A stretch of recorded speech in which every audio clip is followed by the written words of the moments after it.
Hi bro, మీ పేరు? నమస్తే అన్న, సాయి అన్న నా పేరు. మీ కమిటీ పేరు ఏం పేరు బ్రో? కనపర్తి సర్కార్ యూత్ కమిటీ అన్న మంది. ఈ సంవత్సరం వినాయకుడిని ఎక్కడి నుంచి తీసుకొచ్చారు? హైదరాబాద్లో నుంచి అన్న, దుర్గపేటని సుందర కళాకారు అని ఫేమస్ కళాకారు అన్న అతను. ఓకే, అక్కడ కాస్ట్ ఎంత అయింది బ్రో? గణేష్ కాస్ట్ 2,20,000 అయిందన్న మనకి. ఓకే, ప్రతి ఇయర్ డిఫరెంట్ మోడల్ తీసుకొస్తారు కదా, ఈ ఇయర్ స్పెషల్ ఏంటి మోడల్ గణేష్ది? మనకి ఈ సంవత్సరం స్పెషల్ ఏంటంటే వచ్చేసి నరసింహస్వామి అవతారం.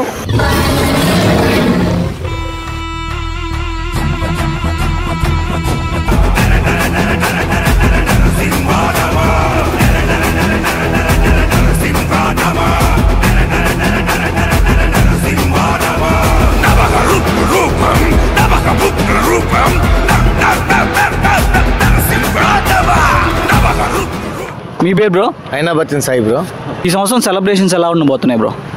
బ్రో, ఈ సంవత్సరం సెలబ్రేషన్స్ అంటే మన గణపతి సర్కార్ దగ్గర ప్రత్యేకంగా 19 రోజులు అయితే వినాయకుడు అనేది ఉంటాడు. మనకి గణపతి హోమం, కోలాటం, అన్నదాన కార్యక్రమం, ప్రతిరోజు అన్నదాన కార్యక్రమం జరిగిద్ది. అదిగాక మనకి సెప్టెంబర్ 10వ తారీఖున అన్నదాన కార్యక్రమం జరిగిద్ది, ఒక 6,000 మందికి. అప్పుడు కూడా అందరూ తప్పకుండా రావాలి. మధ్యలో కల్చరల్ యాక్టివిటీస్ చాలా బాగా జరుగుతాయి. మనం ఏంటంటే ఇక్కడ అంతా యువత, ప్రత్యేకంగా యువత మన అందరూ కలిసి వినాయకుడిని తెచ్చేసి చాలా నిష్టగా చేస్తారు. ఒక నెల ముందు నుంచి ఏమి తినకుండా కానీ వెళ్ళేదాకా కూడా నిష్టగా ఉండి ఒక మాల వేసుకున్నట్టే మా గణపతి సర్కార్ స్వామివారికి చేసుకొని చాలా అంగరంగ వైభవం చేస్తారు. మీరందరూ కూడా వచ్చి స్వామివారిని దర్శించుకోవాలి.